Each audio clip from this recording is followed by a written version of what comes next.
suspendue. Ce samedi 20 juillet 2024, une altercation a eu lieu au Parlement de la CEDEAO, après que le député sénégalais Guy Marius Sagna a vivement critiqué les chefs d'État de la sous-région ouest africaine, les accusant d'être à l'origine de l'appauvrissement de l'Afrique de l'Ouest. Ces propos ont déclenché un affrontement avec la vice-présidente du Parlement de la CEDEAO, la députée ivoirienne Adjaratou Traoré.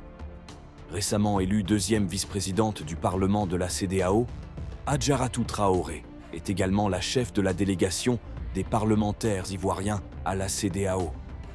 Depuis le début de la première session ordinaire du Parlement de la CEDEAO, Guy Marius Sagna n'a cessé de critiquer les dirigeants ouest-africains, notamment Faure Gnassingbé, Patrice Talon et Alassane Ouattara.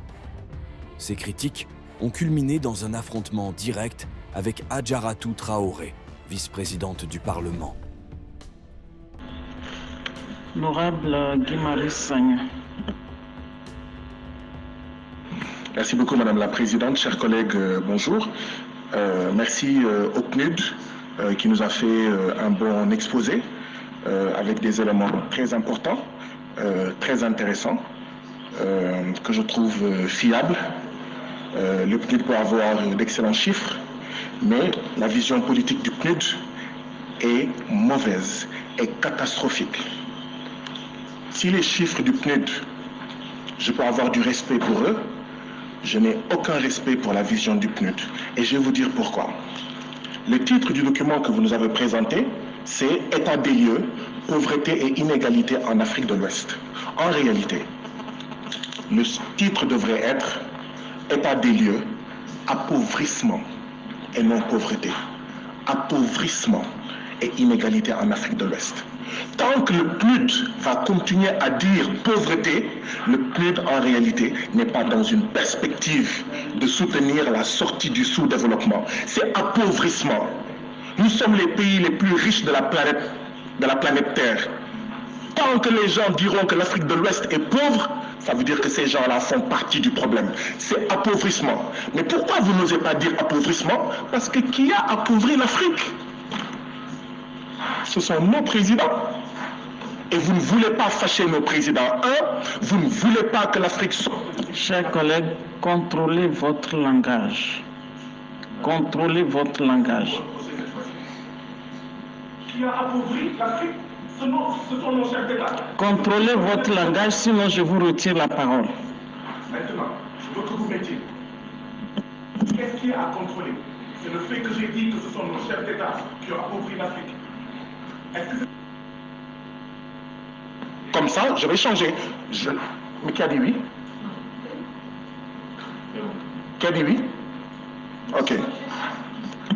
Vous suivez. Elle me dit que je ne contrôle pas mon langage. Je veux savoir. Oui, mais vous dites que les chefs d'État ont appauvri l'Afrique. C'est une insulte? Mais c'est la manière de présenter. Non, est-ce que c'est une insulte de dire que nos chefs d'État ont appauvri l'Afrique? Oui, mais c'est la manière de présenter, c'est la manière de présenter. S'il vous plaît, honorable collègue, chers collègues, c'est la manière de présenter.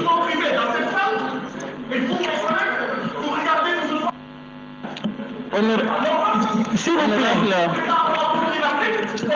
vous plaît, la liberté de parole ne veut pas dire que vous devez dire n'importe quoi à l'endroit des chefs de regard. Oui, c'est n'importe quoi que vous êtes en train de dire.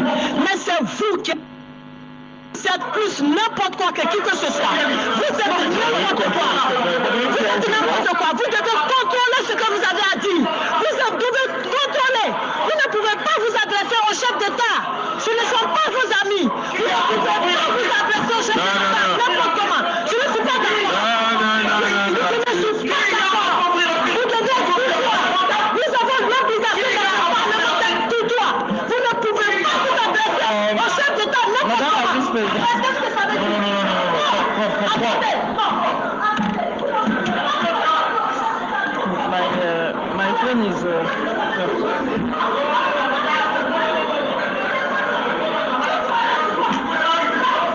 Chers collègues, la séance est suspendue. La séance est suspendue. La séance est suspendue. Il ne peut pas s'arrêter. Non, je ne suis pas d'accord. Je ne suis pas d'accord.